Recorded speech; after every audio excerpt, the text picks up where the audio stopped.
Hi, my name is Briggs Vining, and today I will be presenting a case study over Gap Incorporated, specifically focusing on how the company redesigned its performance management system and the HR implications behind that decision. This case is important because it highlights how organizations must adapt their internal systems to remain competitive, especially during challenging economic periods. I'll be walking through the company's background, their central issue, a few possible solutions, and ultimately the best recommendation based on HR principles. Gap Inc. is a global retail store with over 3,200 stores worldwide.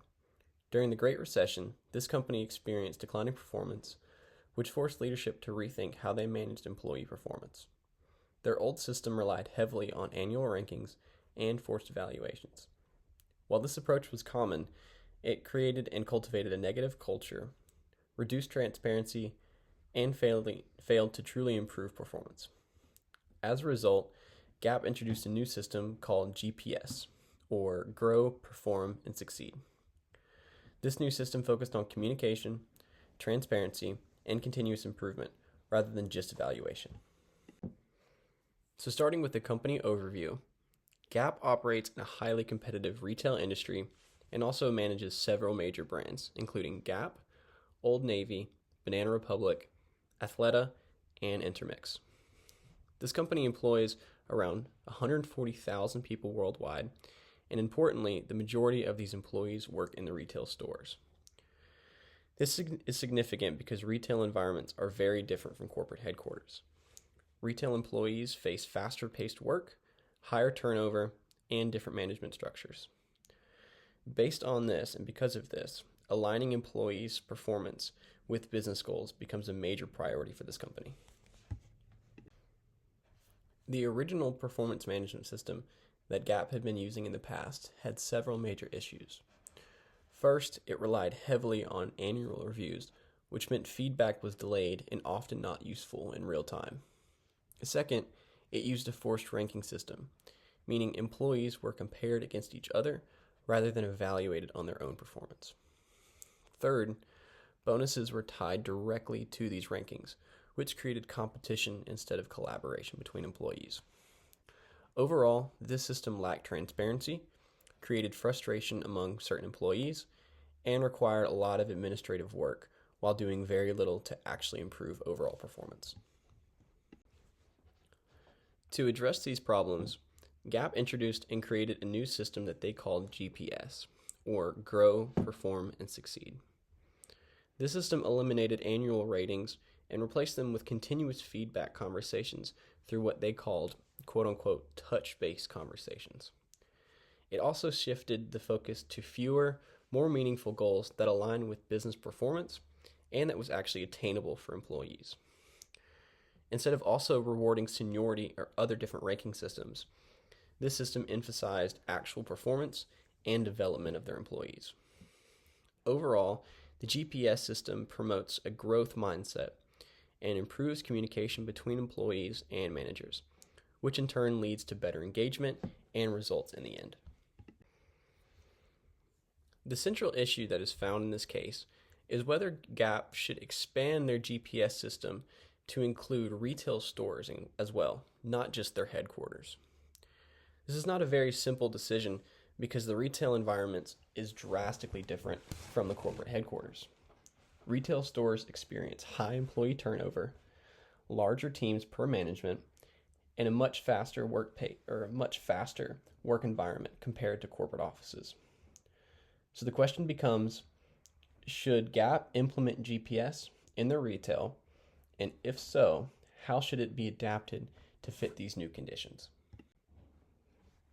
This issue is important because performance management systems directly affect employee motivation, engagement, productivity, and retention.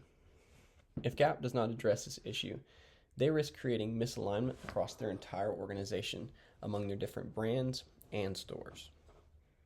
Retail employees who make up a majority of their workforce would remain disengaged, which could negatively impact the customer experience and sales, which in turn affects their bottom line. Additionally, failing to modernize their system could leave Gap behind with competitors who are adapting to more effective HR practices. I believe there are three main solutions to this problem that Gap could use going in the future.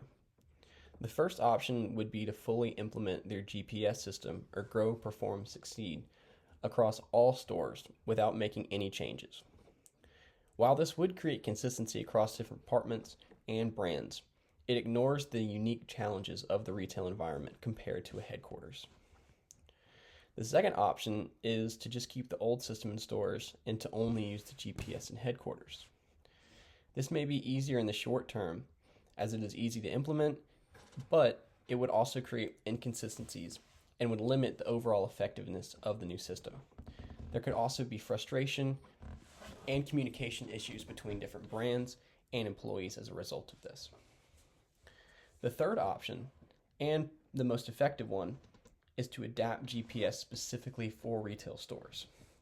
This means modifying the system to fit this fast-paced nature of retail while still keeping its core principles of continuous feedback and non-biased evaluation. I think the best solution that Gap should incorporate would be to adapt their GPS system for their retail environment. This approach allows Gap to maintain the benefits of continuous feedback and employee development while making the system practical for store operations. For example, instead of monthly meetings, stores could implement shorter daily or weekly check-ins. Goals could also be simplified and tied directly to store performance metrics, such as sales and customer service. This solution also creates alignment across the company while still being flexible enough to work in different environments, such as different brands and industries. And finally, this minimizes risks while maximizing effectiveness, making it overall the best choice compared to the other two. In conclusion, this case demonstrates the importance of aligning a performance management system with company goals, employee needs, and their work environment. Gap's transition from a traditional system to their Grow, Perform, and Succeed model shows how continuous feedback and development can significantly improve overall performance. One of the key takeaways is that performance management should not just focus on evaluation, but rather overall employee growth and engagement. Additionally, HR systems must be adaptable. What works in one environment may not work in another and will need to be adjusted. Ultimately, companies that implement flexible, employee-centered performance systems are better positioned to succeed in these competitive industries. Thank you.